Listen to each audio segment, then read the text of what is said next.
가난한 자를 보살피는 자에게 복이 있으며 재앙의 날에 여호와께서 그를 건지시리로다. 여호와께서 그를 지키사 살게 하시리니 그가 이 세상에서 복을 받을 것이라. 주여 그를 그 원수들의 뜻에 맡기지 마소서. 여호와께서 그를 병상에서 붙드시고 그가 누워 있을 때마다 그의 병을 고쳐 주시나이다. 11절 말씀입니다. 내 원수가 나를 이기지 못하오니 주께서 나를 기뻐하시는 줄을 내가 알았나이다. 주께서 나를 온전한 중에 붙드시고 영원히 주 앞에 세우시나이다. 이스라엘의 하나님 여호와를 영원부터 영원까지 송축할지로다. 아멘, 아멘. 예, 오늘은 시편 41편의 말씀을 가지고 매듭 짓고 다시 시작하는 사업, 매듭 짓고 다시 시작하는 사업이라고 하는 제목으로 하나님 말씀을 나누도록 하겠습니다. 오늘 우리가 함께 보는 시편 41편은 총 5권으로 되어 있는 시편 전체 중에 제1권의 마지막 시편입니다. 그러니까 시편이 총 150편으로 되어 있는 5묶음으로 이렇게 나눠져 있거든요. 근데 1편부터 41편까지 이렇게 한 묶음으로 묶어 놓았는데 그 바로 41편의 시들의 결말이 바로 오늘의 시편이에요. 그래서 오늘 시편 41편의 마지막 절인 13절은 이렇게 끝나게 되지요. 이스라엘의 하나님 여호와를 영원부터 영원까지 송축할지로다. 아멘, 아멘. 축복과 시련, 또 부와 가난, 또 건강과 병들매 그 모든 세월을 지나 시인이 도착한 지점은 영원부터 영원까지 하나님을 송축하는 것이었어요. 그러니까 영원부터 영원까지란 처음부터 끝에 끝까지, 즉 모든 시간, 우리들의 모든 시간에서 하나님을 송축한다고 하는 것이죠. 이것이 제1권의 최종적인 결론이에요. 얼마 전 우리나라에 큰 태풍이 불어서 많은 인명피해가 있었습니다. 워낙 우리나라가 엄청나게 속도가 빠른 나라여서 언제 태풍이 있었나 이렇게 생각이 될 수도 있는데, 그 태풍 때문에 뭐 아름드리 나무가 뽑히기도 하고 도시가 온통 물에 잠기기도 하고 또 그 사람들이 죽기도 하고 그랬었죠. 그런데 이제 아무리 거센 바람이 불어도 부러지지 않는 나무가 있는데 그 나무는 대나무이지요.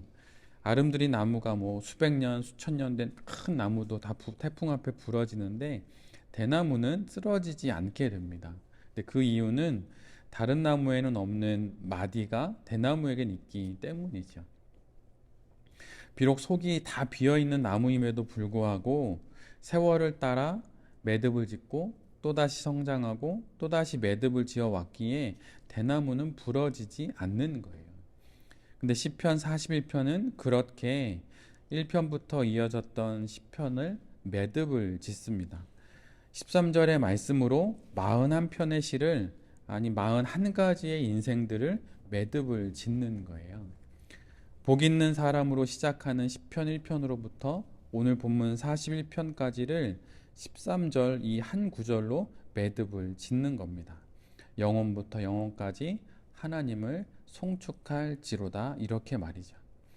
우리가 함께 보는 시편 41편 다음에 나오는 시편 42편은 우리 모두가 너무나 잘 알고 있는 하나님이여 사슴이 신의 문을 찾기에 갈급함같이 내 영혼이 주를 찾기에 갈급하니이다 라는 그런 구절이 나오는 시편입니다. 매듭을 짓고 나서야 비로소 새로운 갈망이 시작되는 거예요. 아무리 분주하게 바쁘게 또 시간을 아끼고 삶을 살아도 뭔가 어느 순간에 되게 공허함이 찾아올 수 있거든요. 목회자들도 그래요. 목회자들이 사실 되게 분주하거든요. 엄청 바빠요. 몸은 가만히 있는데 마음은 막 이곳저곳 생과 사를 오가고, 표현하자면 생과 사를 오가기도 하고 또 그런 걸 생각해도 해야 되기 때문에 엄청나게 많은 시간들을 막 왔다 갔다 분주합니다. 그런데 목회자들도 그런 영혼에 막 우왕좌왕 갈피를 잡을 수 없는 발걸음에 매듭을 짓지 않으면 쉽게 마음이 나락으로 떨어질 때가 목회자들도 있어요. 그래서 제가 들었던 어떤 인터뷰에는 신부님들 중에는 알코올 중독이 의외로 많고요. 목사님들 중에는 뭐 돈이나 뭐 성적인 중독에 빠지거나 이런 분들도 있고 도박도 물론 있고요. 일반인들은 더 많습니다. 우리나라 마약 사용하는 인구 엄청 많아지잖아요. 그게 다 그런 거죠. 매듭을 짓고 나야 그 다음에 비로소 내가 무엇을 더 갈망해야 되는지가 분별되기 때문이에요. 근데 매듭 짓지 않고 그냥 계속 성장과 성숙 막 이런 이야기로만 하게 되면 큰 바람 불면 훅 부러집니다. 유혹 오면 넘어가는 거죠. 새로운 시작은 늘 새로운 끝 다음에 있는 법이에요. 그래서 믿음의 선인들은 아침에 일어나서 눈을 떴을 때 그때 또 하루가 시작됐다 이렇게 생각하지 않고 내가 지금 부활을 경험하고 있다고 생각을 했어요. 완전히 다른 거예요. 삶의 연장이 아니라 지금 내가 부활을 맞고 삶을 시작하고 있다라는 그 안목은 전혀 다른 안목이라고 하는 것이죠. 새로운 문장은 늘 언제나 마침표 다음에 시작되는 법입니다. 내가 지금 사업을 계속하면서 아니면 내가 인생을 살아가면서 내가 마침표를 잘 찍고 하는지 아니면 눈 떠보니 어제 저녁 눈 감을 때를 그냥 이어서 연장하며 살아가는지 잘 돌아볼 필요가 있는 것이죠. 만약 그게 마침표가 찍히지 않은 또 다른 아침이라 그러면 숨가빠서 언젠가 쓰러지게 돼요. 1막이 끝나야 2막이 시작되는 법입니다. 매듭을 지어 이 편에서 저쪽으로 넘어가야 새로운 길이 열리는 법이에요. 어쩌면 길이란 앞을 향해 내달릴 때 열리는 것이 아니라 어쩌면 내 뒤에 선을 긋는 것으로 시작되는지도 몰라요. 운동의 날에 100m 달리기를 할 때가 있지 않습니까? 근데 100m 달리기를 하려면 모두들 출발선에 나란히 서지요. 그리고 땅 하고 출발 신호가 울리면 앞으로 달리게 됩니다. 결승점을 향해서 달리게 되죠. 어쩌면 우리가 새로운 사업의 출발을 만들지 못하는 이유는 매듭이라는 출발선을 내 사업에 긋지 못하기 때문일 수 있어요. 아쉽고 미련이 남고 또 고개를 돌리자니 아까운 그런 기회가 보이기 때문에 우리가 자꾸 매듭을 못 짓는 걸 수도 있죠. 그러나 이제는 매듭을 지어야 합니다. 꽉꽉 동여매어서 다시는 풀리지 않도록 그렇게 매듭을 지어야 그것이 새로운 출발선이 될 수 있는 것이죠. 매듭을 지어서 나의 마음이 이곳에서 저곳으로 건너가야 새로운 사업의 기회로 나의 시선이 또한 건너갈 수 있게 되는 거예요. 그런데 세상이 지어주는 그런 매듭이 아니라 아무리 막 길고 나는 분들도 죽음 앞에 가면 다 매듭 짓습니다. 장례식 집례를 해보잖아요. 근데 장례식에서 이렇게 막 그래 뭐 인생 뭐 있어 이렇게 말하는 분 없어요. 아무리 막 소위 개차반처럼 인생을 살아도 장례식장 가면 잘 살아야겠는데 이런 생각은 누구나 한다는 거죠. 근데 그렇게 생애 정말 마지막 끝 선에 가서 세상이 지어주는 그 생사의 매듭으로 자기의 인생을 매듭 짓는 건 너무 늦고 어리석은 거예요. 세상이 지어주는 매듭, 시간에 따라 어쩔 수 없이 짓게 되는 그런 매듭이 아니라 하나님 앞에서 나의 인생의 매듭을 지으면 그럼 그것이 훨씬 더 지혜로운 거죠. 그래서 월요일 날 우리가 이렇게 모여서 예배를 드리고 또 하루를 마감하면서 기도를 하고 하루를 시작하면서 매듭을 하나님 앞에서 짓는 것, 그것은 세상 방식의 매듭이 아니라 하나님의 방식의 매듭인데 그것을 지으면 정말 새로운 시작을 할 수 있게 되는 거죠. 시인 김소원 씨가 쓴 시 중에 기회라는 제목의 짧은 시가 있어요. 약간 옛날 시라 조금 이렇게 종결음이나 이런 거 좀 약간 낯설긴 한데 제가 읽어드리면 다음과 같아요. 강 위에 다리는 놓였던 것을 건너가지 않고서 바재는 동안 때에 거친 물결은 볼 새도 없이 다리를 무너지고 흘렀습니다. 먼저 건넌 당신이 어서 오라고 그만큼 부르실 때 왜 못 갔던가. 당신과 나는 그만 이편 저편서 때때로 울며 바랄 뿐입니다려. 기회라는 제목의 시인데요. 시인은 왜 그때 건너지 못했나라고 말하며 아쉬워하면서 이야기를 합니다.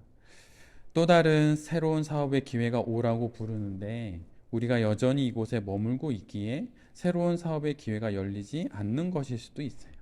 아니면 인생에 그래 이젠 이건 그만 매듭 짓고 넘어가자라고 해야 하는데 우리가 그것을 건너가지 못하니 새로운 인생을 또 살지 못하는 것일 수 있죠.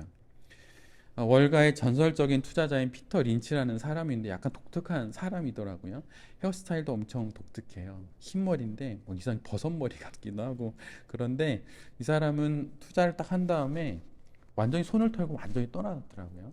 좀 아주 독특한 사람이었어요. 근데 그 사람이 쓴 10가지 투자 원칙에 그 원칙이 있는데 그중에 6번째 원칙은 이것이었어요.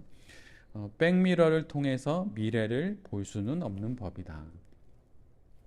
자동차에 달린 백미러, 뒤를 보라고 심지어 이름도 떡하니 백미러라고 적혀 있는 그 거울을 보면서 앞으로 나아갈 수 있는 운전자는 아무도 없다는 거예요.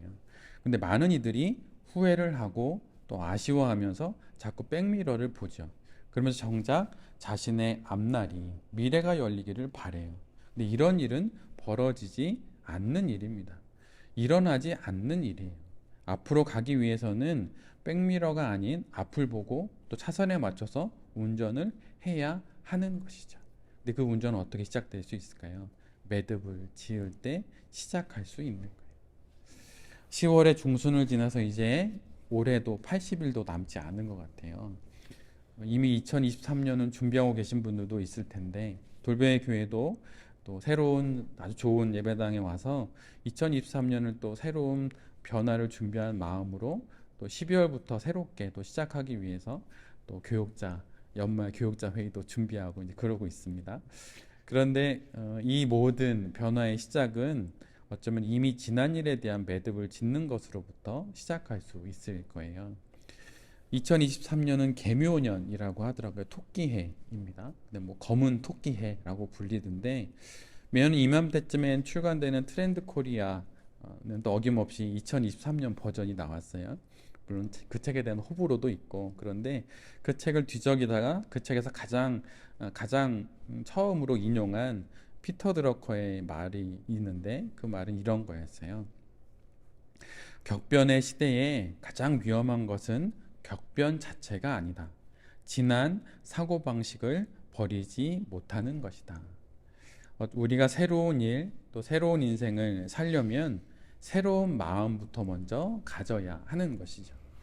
에스겔 36장은 하나님께서 이스라엘을 정결케 하시는 예언의 말씀이 기록된 본문인데 에스겔 36장 26절에 이런 말씀이 있어요. 또 새 영을 너희 속에 두고 새 마음을 너희에게 주되 너희 육신에서 굳은 마음을 제거하고 부드러운 마음을 줄 것이며 새 마음, 새 영, 즉 새 영혼으로부터 우리의 모든 새로운 일은 시작됩니다. 그리고 새로운 그 마음으로부터 새 일은 또 열리게 되는 것이죠. 다시 새롭게 또 한 주의 사업을 시작하게 됩니다. 하나님께 새 영을 부어달라고 또 기도하시고 또 그리고 그 기도로 새 마음을 갖고 새 일을 하게 해달라고 기도하시는 베레베 모든 대표님들이 되시기를 빕니다. 하나님을 위해서 사업을 하는 그 사람에게 하나님께서 분명 새 일을 허락하실 거예요. 여기 계신 모든 베레베 대표님들과 또 베레 공동체와 함께 머물면서 목회를 하는 제 자신이 새 영을 받아서 또 새 마음으로 새 일을 새롭게 시작하는 그런 사업가와 목회자가 될 수 있기를 간절히 기도드립니다. 아멘.